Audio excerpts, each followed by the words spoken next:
Buenas tardes, estimado doctor Fernández. A continuación simularemos el examen físico con un paciente con una probable alteración endocrinológica. Para ello nosotros vamos a dividirlo por segmentos el video. Primero, antes de hacer cualquier examen físico, necesitamos saber algunos datos del paciente y así también como la anamnesis propia de ella. Luego haremos el examen físico general y posteriormente lo dividiremos en las principales patologías endocrinológicas con mayor incidencia. Buenas tardes. Buenas tardes. ¿Cómo se encuentra hoy? Bien. Bien. Ok, empecemos. ¿Su nombre, por favor? Marta Elena Cortés Jiménez. Okay. Ya. Bueno, sexo femenino. ¿Cuántos años tiene? Disculpe. 45 años. No. Voy explicándole por qué es importante conocer estos datos. La edad es muy importante puesto que se dice que las mujeres después de los 40 años tienden a tener más, son más propensas a sufrir alguna alteración endocrinológica propia de las mujeres, como por ejemplo tal vez ovario poliquístico o en todo caso desarrollar diabetes, hipotiroidismo o hipertiroidismo. Empezaremos con sus antecedentes y lo que más nos importa en este caso vendría a ser sus funciones vitales. Entre ellos tenemos la sed. Durante el último mes o durante el último periodo de tiempo, ¿ha notado algún aumento o disminución de la sed? No. ¿Normal? No, normal. ¿Cuántos vasos de agua toma al día? Más o menos. 5. 5 vasos más o menos de 250 mililitros. Sí. ¿Agua pura? Agua o incluyendo... pura. ¿Cuántos vasos de agua pura? De agua pura unos 4. 4 vasos. Aproximadamente 150 mililitros. Sí. Sería 1 litro. Y ya juntándolo con refrescos. Ya jugos, sería 8. 8 vasos. Que bueno, también sería casi como 2 litros. Está dentro de las porciones normales. Con respecto a su apetito, ¿ha notado alguna variación? Ya sea un aumento del apetito o una disminución. No. Ninguna. ¿Cómo es su comida o sus hábitos alimenticios? ¿Come las 3 comidas, desayuno, almuerzo, cena? Sí, las 3 comidas. ¿Tiene algún tipo de merienda después de ello? ¿Una frutita, le da hambre tal vez? ¿Después de la cena? No, después de ya sea el desayuno, el almuerzo. ¿Entre comidas? Claro. Sí, entre comidas generalmente sí me apetece frutas o si no algún postre. ¿Tiene algún tipo de restricción alimentaria? ¿Es intolerante a algo? Tal vez el doctor le ha recomendado no comer carbohidratos, no muchas grasas. A la lactosa soy intolerante. Intolerancia a la lactosa. Por mi propia gastritis. Ya. Normalmente su comida tiende a ser racional, es decir, un puñado de proteínas, un puñado de carbohidratos, un poquito menos de lípidos, aceites, grasas. Sí, generalmente las comidas trato de comerlas lo más sano, ¿no? Bien. De alimentarme lo más sano posible. ¿Come sus horarios? Sí, ahora que estamos por esta pandemia, sí. Bien. Con respecto al sueño, ¿tiene alguna alteración? Sí. ¿Le molesta? Sí, sufro de insomnio. Generalmente se va el sueño a las 3 de la mañana y después vuelve, ¿no? Entonces, ¿cuántas horas duerme, por así decirlo, neto? 5 horas. 5 horas. Si se les va a las 3 de la mañana, es decir, se duerme promedio como a las 9, 10. 3 de la mañana se me va por 1 hora. Y a las 4 sigo durmiendo hasta ok. las 6.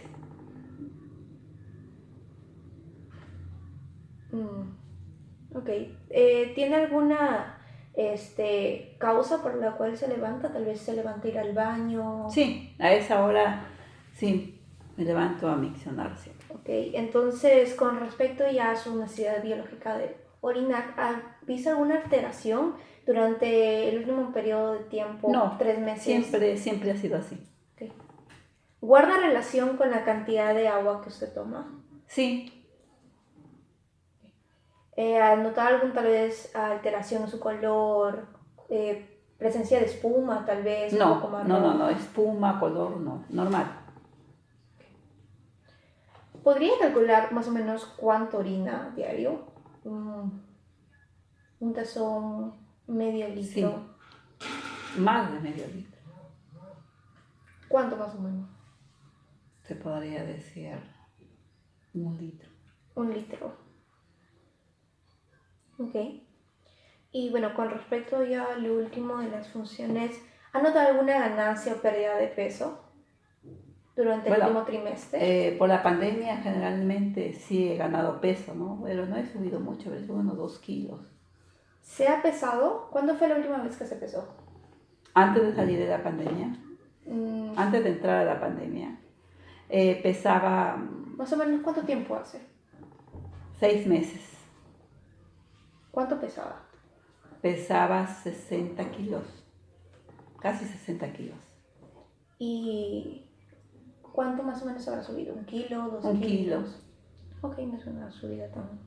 Es propia al alimento que ha consumido. Ok. Con respecto a sus antecedentes ginecológicos, ¿cuántos hijos tiene? Tengo 2 hijas, ¿Cuántos embarazos ha tenido? 3. Es decir, ha tenido una pérdida. Sí, una pérdida. ¿Se conoció el motivo de pérdida o fue por un accidente? Fue por un accidente, sí. Ok. 3 meses de embarazo tenía.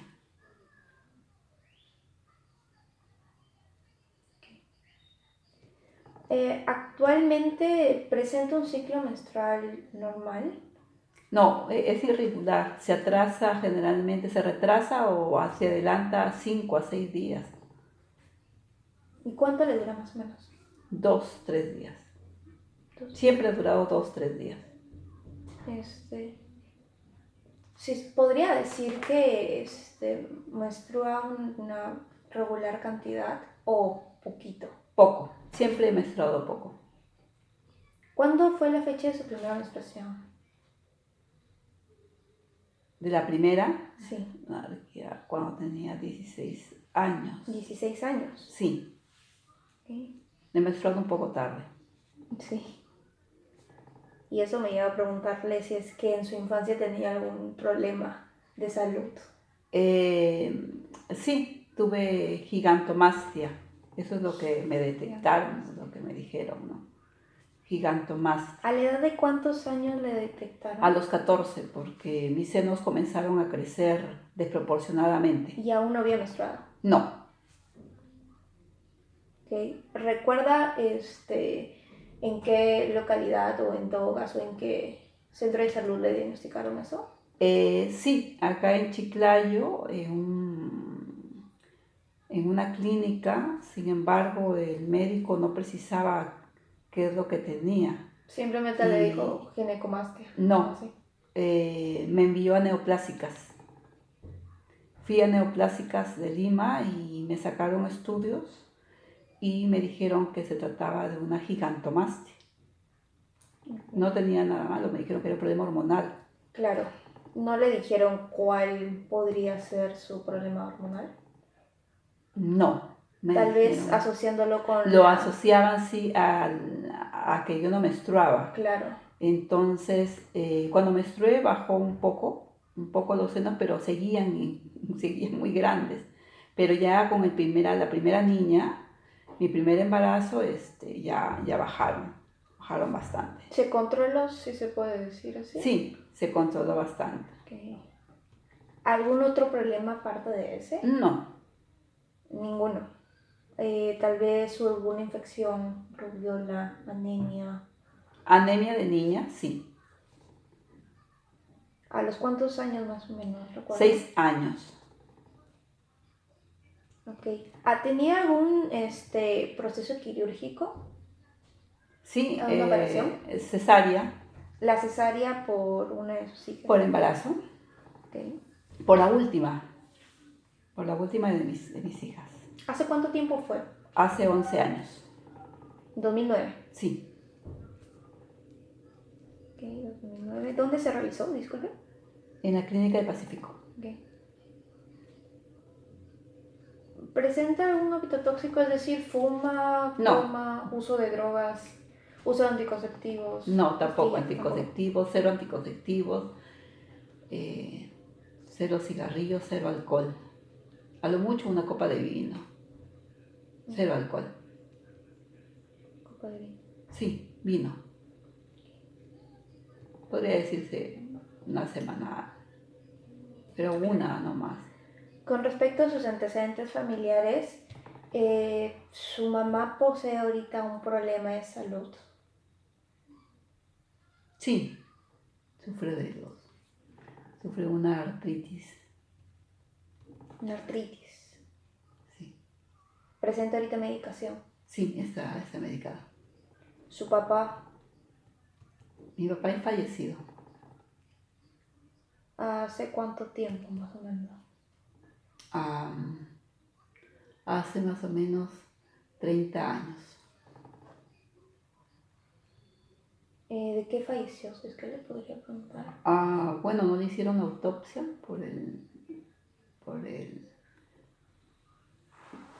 por la circunstancia, que antes pues no se podía o no hacían las autopsias, pero lo más probable, la causa probable de muerte fue un infarto o puede deberse a un aneurisma, ¿no?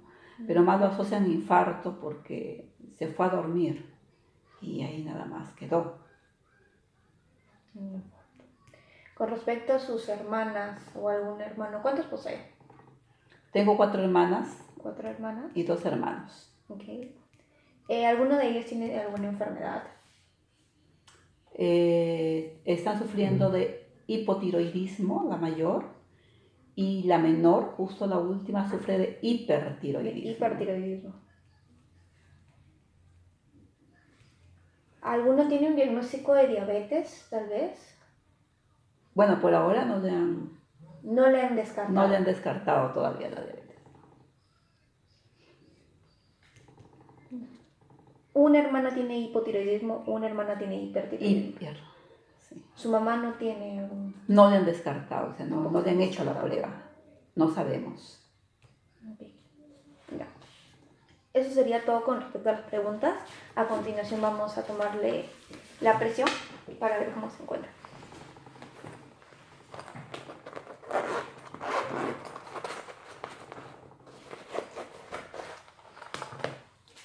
¿Podría, por favor, poner Claro. el brazo y descubrírselo Claro. lo más alto posible? Ya. Pero que tampoco le apriete mucho, porque eso tal vez puede Ajá. interferir. Sí, no aprieta, no se preocupe. A ver. Ujú.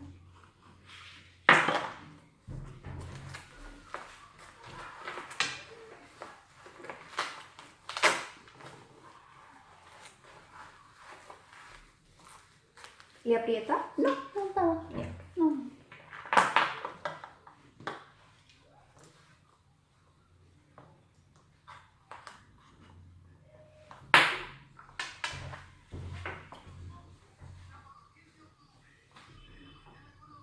Así. ¿Ha tomado alguna bebida con cafeína, tal vez? Sí, Antes de... en la cena, sí. Ah. Tomé un café. Sí, tomaba un café. Bien. ¿Ha sufrido alguna vez de presión alta? No, ¿Nunca ha tenido una crisis de presión alta? ¿Nunca lo he dicho? no, presión alta no. Okay. Pero sí en algún momento he sentido mucho frío.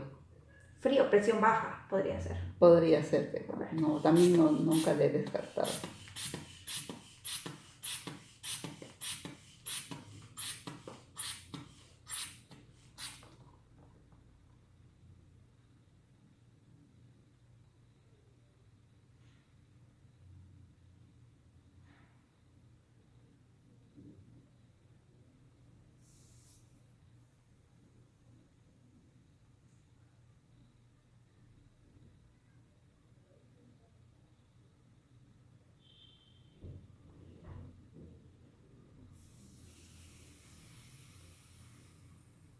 Ok. Están en rangos normales, si es que lo deseas saber. Su presión está en 110/65. Lo normal, si se podría decir así, vendría a ser de 100 a 130 la primera. Y bueno, la segunda, lo normal sería que sea mayor de 60, así que está en los rangos normales. Ya. Es importante conocerlo, pues que frente a un paciente con una alteración endocrinológica, a veces cuando vienen con el consultorio, podría tener hipertensión arterial, es decir, la presión arterial mucho más elevada, por ejemplo, en caso del febocromocitoma, que es una alteración a la glándula suprarrenal, o tal vez en todo caso de hipertiroidismo, así como también podrían venir por hipotensión, que eso sería por un hipotiroidismo y tal vez una crisis hipoglucémica cuando se tiene diabetes.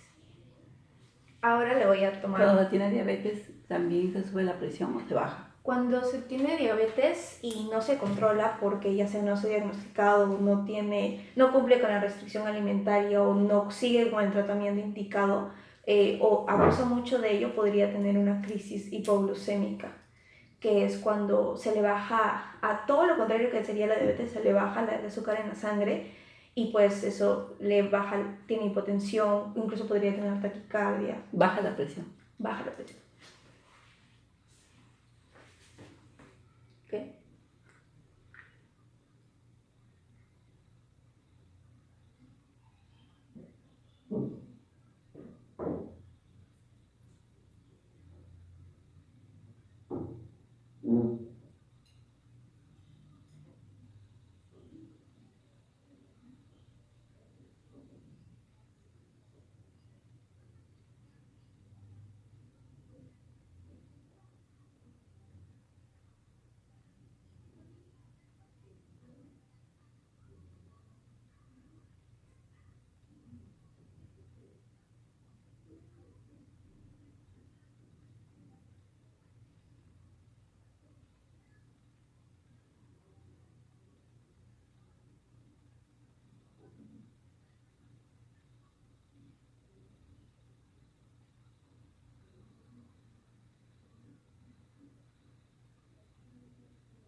Ok. Su frecuencia cardíaca también es normal, es de 82 latidos por minuto. Y su frecuencia respiratoria también. No le dije que le iba a evaluar porque es probable que los pacientes puedan cambiar, ya sea respiren más rápido o respiren más lento, cuando se le dicen que les están evaluando eso. Eso sería todo con respecto a los signos vitales. A continuación haremos la exploración física de manera general. Con respecto al examen físico de un paciente de tipo endocrinológico, lo que vamos a evaluar vendría a ser la piel, el tejido celular subcutáneo, así como también los anexos propios, que sea el cuero cabelludo, el cabello, las uñas, y bueno, también lo propio que vendría a ser de cabeza y cuello. En lo que vendría a ser la piel, nosotros vamos a buscar tal vez algún signo de hiperpigmentación, que va a ser dado por un aumento en la concentración de melanina en su cuerpo. La melanina es un compuesto químico que le va a dar el color propio o le va a dar en realidad el tono de piel que usted posee. Es decir, al momento de haber una hiperpigmentación podría darse, ya sea de manera localizada o de manera difusa o generalizada, podría ser el tipo de manchas oscuras o una parte de su piel se encuentra más oscura. En tema de localizada, y si somos estrictamente endocrinos, podría haber un tipo de nevos o manchas de tipo azules, por ejemplo en los labios, o en todo caso en la zona peribucal del rostro, que vendría a ser un síndrome de Carney, que próximamente se va a explicar. Así como también en la hiperpigmentación podría ser a causa de una neurofibromatosis o en todo caso una fibrosis polióstica, o propio también de una enfermedad de Albright, que vendría a ser una enfermedad de tipo genética. Sin embargo, por la edad de la paciente y por el tipo de presentación de esta enfermedad, se podría descartar.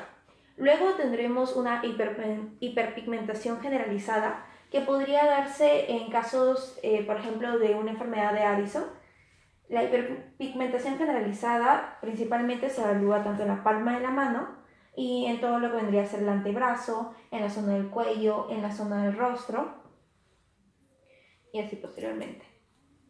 Aquí puedo observar una pequeña mancha oscura. ¿Conoce más o menos por qué se realizó esta mancha? Sí, me salió un barrito, traté de reventarlo y se reventó el saco. Y al reventarse el saco por dentro, el cirujano tuvo que sacar que sacarlo. Por eso es que ahora se ha vuelto así. Fue una operación. Sí, una pequeña Y es por eso incisión, que ¿no? le Para has dejado sacarlo. ese tipo de mancha. Sí, porque según él dijo las costuras por dentro, sí, hay una mancha. Bueno, entonces al conocer ya la causa de este tipo de manchas se podría descartar alguna patología endocrinológica. Otro que podríamos observar en la piel vendría a ser la queratosis seborreica, que vendría a ser un tipo de lesión, que en este caso lo descartamos en la paciente.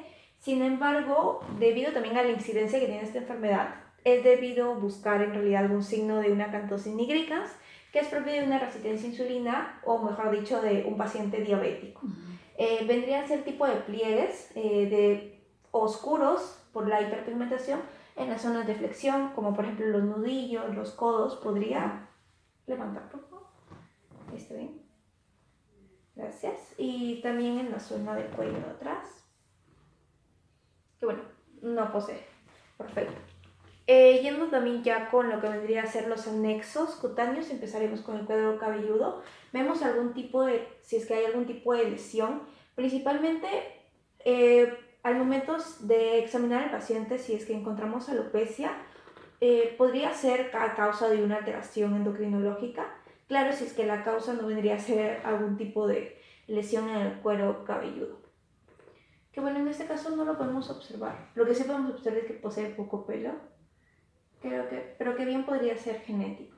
Sí, siempre he tenido poco cabello. Y lo otro observar vendría a ser las zonas de hirsutismo. Hay 9 zonas. El hirsutismo es una patología en donde tiende a crecer más vello corporal de lo normal. Principalmente se puede observar en las patillas, en la zona peribucal, en forma de bigotito.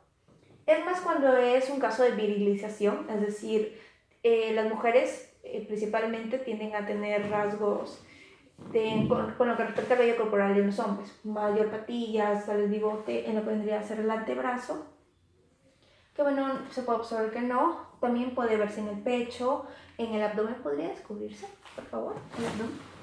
No, sentado más. Ok. Y eso nos lleva a evaluar sus uñas, podríamos observar.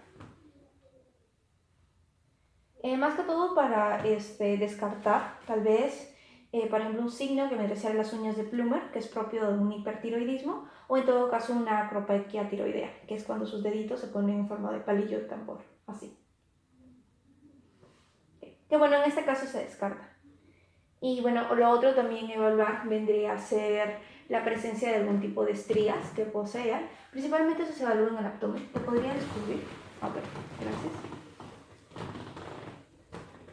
En este caso podemos observar un tipo de estrías, pero podría ser por la cesárea que usted tuvo. Sí. ¿Le dijeron que era por eso? Sí.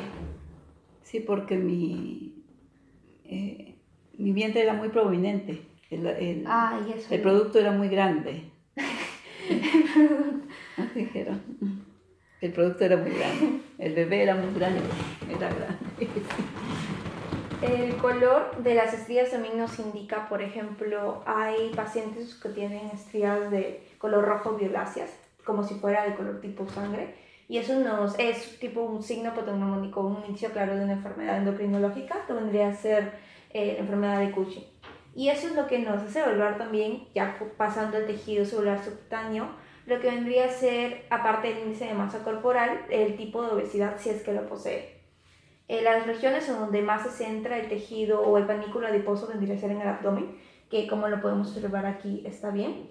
Y para ello le pido que se pare, por favor, para medirle su circunferencia normal. ¿Podría levantarse? Ah, sí, perfecto.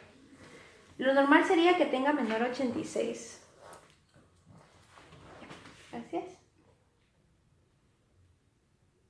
Que bueno, tiene 88, 87. Que está normal entre... ¿Le aprieto? No. Ah, ya. Ya. Sí, se podría decir que está normal. O en todo caso tiene una típica, tal vez una pancita adiposa que, bueno, se podría Por verse el peso. normal. Sí, ya podría sentarse. Lo que también debemos evaluar vendría a ser si es que posee algún tipo de joroba de búfalo, que es cuando la grasita o el tejido adiposo se pone en esta parte del cuerpo, o en todo caso si es que hay un tipo de almohadillas supraclaviculares. Que bueno, en este caso no los posee y está correcto. Bueno, también con respecto al tejido celular subcutáneo, principalmente el abdomen, debo evaluar si es que hay un tipo de nódulo tal vez que me haga sospechar, o un tipo, si es que se puede haber un tipo de edema subcutáneo. En este caso no hay. La distribución también es muy importante si es que es de acuerdo al sexo. ¿Le duele la palpación? No. Ok, está correcto. Eso sería todo con respecto a lo que vendría a ser la evaluación general y más focalizada en lo que vendría a ser en el sistema endocrino. Las fases propias de cada enfermedad los tocaré cuando haga un video aparte propio de ello.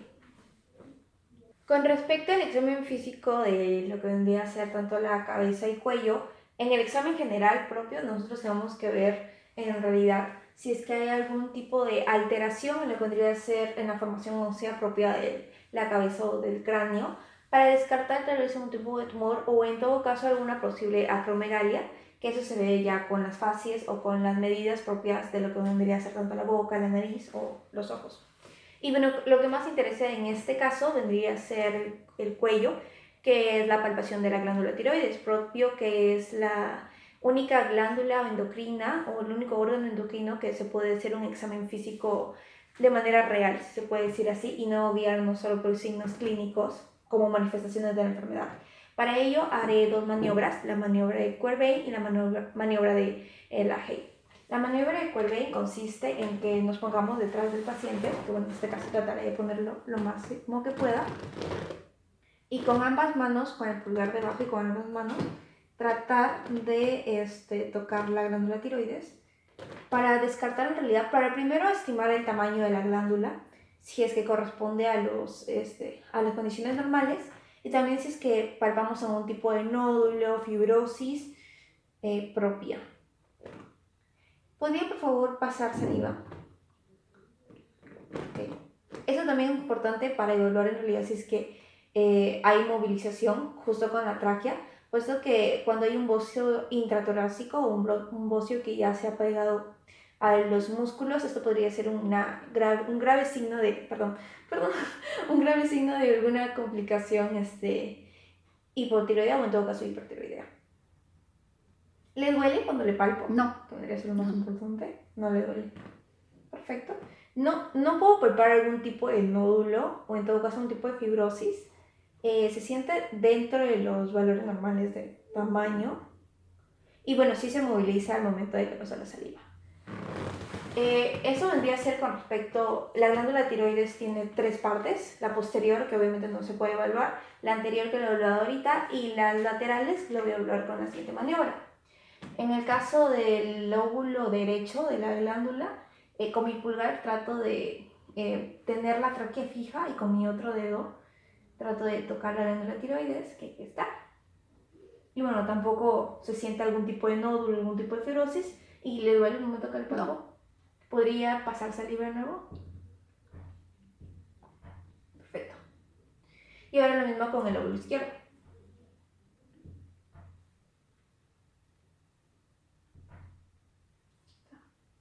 ¿Le duele? No. Perfecto.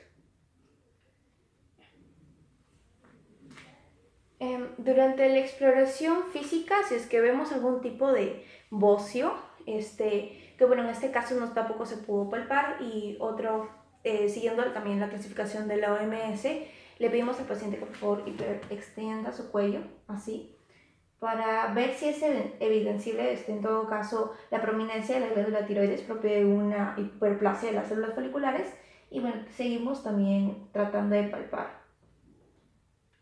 Esta es una maniobra manual, por lo que se puede observar. Y ya, perfecto. En el caso de que se encuentre tal vez algún tipo de bocio, o en caso de que le duela o se encuentre algún tipo de nódulo, lo siguiente a hacer podría ser una auscultación de tipo tiroidea, que eso se puede escuchar tipo un zumbido venoso, o en todo caso un tipo de murmullo. Esto podría ser asociado a una enfermedad de Graves, sin embargo no muchas literaturas lo mencionan y es por eso que la mayoría de exploración física tiende a saltarse este paso. Con los dos síndromes principales de un paciente con probable endocrinopatía podría ser tanto la acromegalia como la diabetes insípida. Con respecto a la acromegalia, en la acromegalia nosotros podemos descartarla o en todo caso asegurarnos bien en realidad la fascia propia de esta paciente. Puede tener también una macroglosis, posible que es por eso que le pedimos al paciente que abra la boca, por favor, y saque la lengua. Bueno, la lengua pues, se podría decir así, que está dentro del tamaño normal y concuerda también con la cavidad bucal que posee la paciente. Los signos principales de esta acromegalia en realidad podría ser una maloclusión dental con una protrusión del maxilar inferior, que bueno, en este caso no lo posee, y también otro rasgo vendría a ser la asimetría que hay tanto en labios como en nariz con respecto a los otros rasgos de su cara, como podrían ser los ojos, las orejas o en todo caso las cejas. Que en este caso no, se podría decir que tenemos una cara simétrica entre todo lo que cabe. Y ya bueno, otras manifestaciones clínicas que podría tener esta acromegalia podría ser un tipo de piel seborreica, es decir, un tipo de piel grasosa, o en todo caso una hiperhidrosis, que vendría a ser una sudoración profunda. Y para ello también tenemos que preguntar al paciente si es que ha habido tal vez alguna alteración en los campos visuales, si es que ve bien, me refiero a los campos visuales, o ve un tipo de manchita negra que le altera. No. Tal vez tiene algún problema con un dolor de cabeza, cefalea. No. No. Ok. Y bueno, sí también se puede descartar la acromegalia, también por el modo de presentación, puesto que a tener la paciente ya 45 años y que recién se manifieste la acromegalia es algo que no se ve en realidad.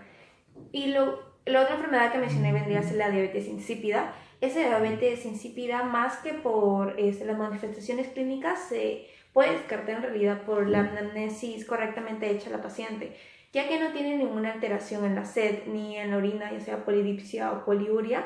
Se podría descartar esta diabetes insípida.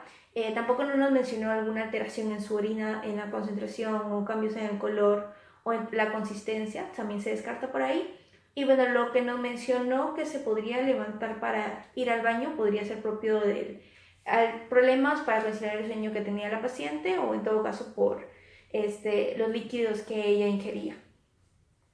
Con respecto a la glándula tiroides, las afectaciones propias podrían ser tanto el hipertiroidismo con un aumento de la cantidad de hormonas tiroideas que hay en su organismo, como también un hipotiroidismo que vendría a ser todo lo contrario.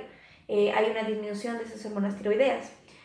Obviamente todo eso se corrobora también o en todo caso se complementa con la palpación de la glándula tiroides que ya la realicé junto a las características inmunológicas propias, es que hay algún nódulo, atrofia, alteración del tamaño, un tipo de dolor o en todo caso un tipo de lesión también alrededor de esa misma glándula tiroides, si es que la piel quema tal vez o etcétera.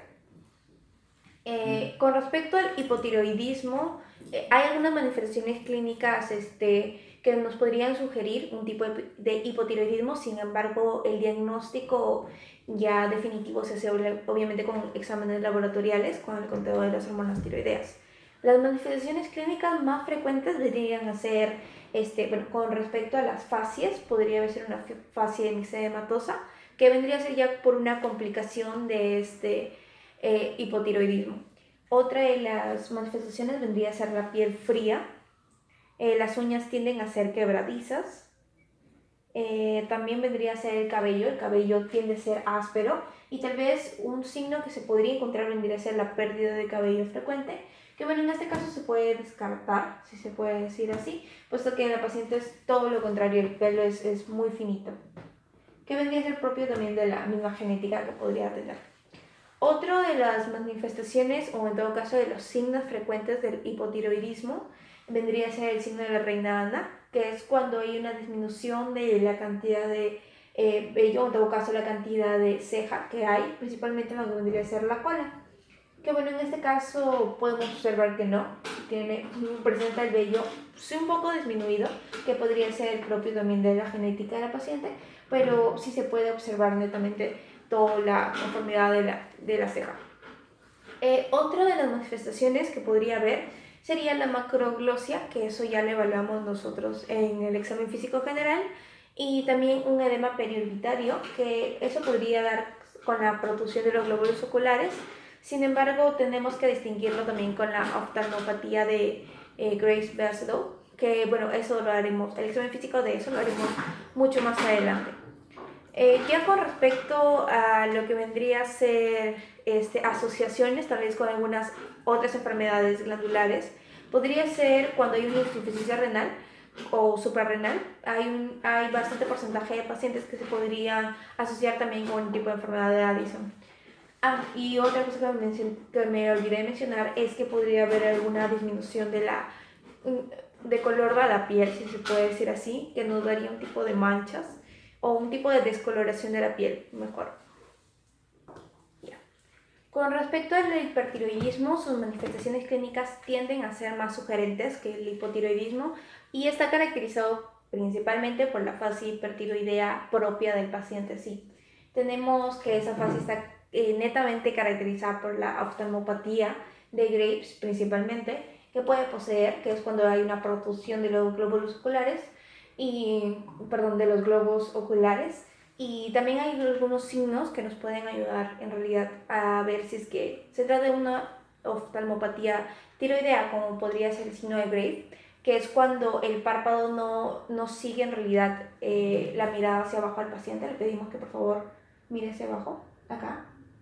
Si es que hubiera algún signo de Graves, el párpado seguiría estando arriba y se podría observar la esclerótida blanca, o también algún otro signo que probablemente se podría ver en un hipertiroidismo es la misma quemosis que podría haber en esa esclerótida. Otro signo vendría a ser el signo de Moebius, que impide al paciente la convergencia propia que tendría que tener ambos globos oculares, y para ello le pedimos al paciente que mire su nariz, o en todo caso mire. Obviamente el signo no es positivo si existe una correcta convergencia propia de ese de ambos ojos, de ambos campos oculares. Y el último signo a evaluar vendría a ser el signo de Gifford. El signo de Gifford lo que consiste en que el paciente no puede tener una eventración del párpado superior, que bueno, eso también no sería un signo propio del hipertiroidismo. Con respecto también es que hay una asimetría, como mencioné, podría haber también una alteración de tipo diplopía, si se puede decir así, o el paciente, por favor siga mi dedo, el paciente puede haber una convergencia, como mencioné antes, de ambos glóbulos oculares. Bien. Eso con respecto a la oftalmopatía tiroidea. Sin embargo, hay otras manifestaciones clínicas, como podría ser que el paciente se encuentre tal vez un poco eufórico, tenga palabras o se exprese de manera atropellada, con mucha euforia, la voz también tiende a ser un poco tal vez alta, así como también podría haber un caso de que hay un nerviosismo, un tipo de ansiedad. Otro de las manifestaciones podría en realidad ser el temblor de manos, y para ello le pedimos al paciente que extienda sus manos, las tenga así como yo. Y alguna bibliografía como Argente mencionan que podríamos ponerle una hoja debajo de ellos para ver si es que existe algún tipo de temblor fino o en todo caso ligeramente leve, que bueno, en este caso se puede descartar. Otra también de las manifestaciones es que la piel se encuentra caliente, puede haber también hiperhidrosis propia, y la última manifestación que se podría evaluar vendría a ser la debilidad muscular, y para ello le pedimos al paciente que por favor se levante, se ponga de cuclillas, se arrodille, cuclillas, sí, y se levante de nuevo. Ya, ahora regresen, por favor. Eso es una manifestación dinámica, si se puede decir así, un tipo de evaluación dinámica propia para evaluar si es que el paciente posee algún tipo de debilidad muscular. De las glándulas tiroides también se encuentran las glándulas paratiroides, que son 4. Y bueno, una alteración a nivel tanto de estas glándulas nos podrían dar un tipo de hiperparatiroidismo o hipoparatiroidismo, de manera ya sea primaria, secundaria o incluso terciaria. Con respecto al hiperparatiroidismo, hay algunas manifestaciones clínicas, como podría ser el caso de una astenia, una dinamia, también en manifestaciones gastrointestinales, que eso se descarta también con el motivo de consulta, que podría ser causa de náuseas, vómitos, constipación, o por el otro lado también podría haber diarrea. Y también otra de las cosas podría ser una hipertensión arterial, que es un signo clínico muy frecuente en ese tipo de casos, al igual que tanto la poliuria y polidipsia que podría tener la paciente. Con respecto al hipotiroidismo, también tiene manifestaciones clínicas muy floridas, como podría ser parestesias, calambres musculares, también una irritabilidad, una piel de tipo seca, también uñas quebradizas y también podría haber dado alopecia. Sin embargo, como una de las consecuencias fisiopatológicas de este hipoparatiroidismo, hay una hipocalcemia, puesto que la paratiroides es la hormona reguladora del calcio, principalmente muscular, y debido a esta hipocalcemia hay dos signos clínicos principalmente, que vendría a ser el signo de Chvostek y el signo de Trusov. El signo de Chvostek en realidad es cuando hay una crisis, si se podría decir así, hipocalcémica. Consiste en percutir, si se puede decir así, lo que vendría a ser el arco cigomático, puesto que por ahí es parte del trayecto del nervio facial. Y al momento de percutir, obviamente la paciente no lo posee, pero al momento de percutir va a haber un tipo de contracción de la musculatura, principalmente, por ejemplo, de los auriculares de la boca, el risorio, o mejor dicho, de toda la parte muscular de parte de la boca o bucal de este lado. Y bueno, obviamente si es que el del lado posterior continuo también podría darse. La contracción es como si le estuvieran jalando al paciente, si se puede decir así, y es netamente una contracción, que obviamente la paciente no lo posee. Para realizar ese signo de Trusov, nosotros vamos a utilizar un esfingomanómetro y recordar también la presión arterial sistólica que tuvo la paciente, que fue de 110. Entonces, esta maniobra, o en todo caso para explorar el signo de Trusov, consiste en tener la presión más de 110, que dice la presión arterial sistólica, por un promedio de tiempo de 3 minutos, o hasta que aparezca el signo patognomónico, que vendría a ser el tipo de mano en garrota, que es algo así. Así, perfecto. Y esto debería ser un signo de un paciente con hipocalcemia. Y bueno, procederemos. Tengo la mano normal. Gracias.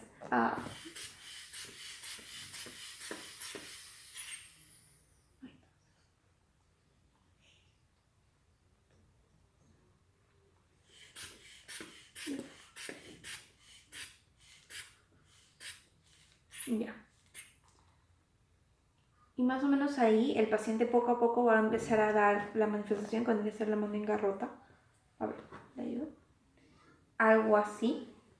Y eso nos daría una indicación de que estamos ante una hipocalcemia, que podría ser por un hipoparatiroidismo, ya sea por una extirpación de la paratiroides o por un defecto congénito o de manera genética.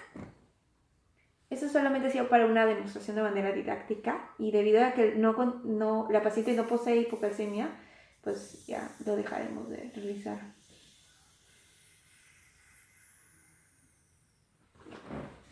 Gracias. Con respecto a la diabetes mellitus, nosotros como país somos uno de los primeros países latinoamericanos que posee mayor incidencia tanto en la diabetes mellitus, tanto de tipo 1 como de tipo 2, y es por eso que aparte del descarte previo que tiene que tener todo paciente que acude a un consultorio o algún tipo de centro de salud debe tener, el examen físico de un paciente ya diabético tiene que ser muy completo, de manera que se puedan diagnosticar antes algún tipo de complicación tanto aguda como crónica, ya sea una retinopatía, una nefropatía diabética, tal vez el conocidísimo pie diabético, que vendría a ser las lesiones. Y es por eso que en un paciente diabético se hace una exploración concreta de la semiología de la cabeza, también del abdomen, para descartar algún tipo de hepatomegalia, que vendría a ser una de las complicaciones que podría tener un paciente diabético. También se hace una semiología cardiovascular con respecto a los pulsos periféricos, y eso va con el tema de alguna alteración a nivel de extremidades inferiores. Principalmente se palpa el pulso popliteo, tibial, posterior, para ver si es que, bueno, los pulsos están correctos, si es que son sincrónicos. Otro también de las exploraciones que se hace vendría a ser a manera de neurológico, en las extremidades inferiores también, con respecto a los reflejos profundos, osteotendinosos. Y bueno, ya de manera exenta, hacer la exploración de los miembros inferiores. El diagnóstico de esta diabetes lamentablemente es netamente laboratorial, ya que algunos signos clínicos propios de ella podrían confundirse con otras patologías. Pero simulemos que estamos frente a un paciente diabético y lo primero que hacemos, aparte de ver alguna fascie alterada, si es que obviamente no viene en estado de gravedad, podríamos revisar lo que vendría a ser la cavidad bucal. Por favor, abre la boca. Para buscar en realidad alguna alteración a manera de su dentadura, algún tipo de caries o algún tipo de infección como podría ser una candidiasis bucal. Otro signo que se tiende a buscar, o en todo caso a explorar, vendría a ser en el tema de la visión, por la misma retinopatía diabética que podría tener. Para ello le pedimos al paciente, obviamente, o le preguntamos si es que tiene alguna alteración en la visión, tiende a tener visión borrosa, No. o visión doble tal vez. No, visión doble. ¿Podría seguir mi dedo? Sí. Esto para evaluar en realidad alguna alteración en la convergencia, o en todo caso la motilidad de los músculos oculares, puesto que el principal afectado vendría a ser el músculo recto inferior. Y asimismo nosotros tenemos que evaluar en realidad el reflejo fotocular, que para ello ponemos una linternita y vemos si es que hay una adecuada miosis.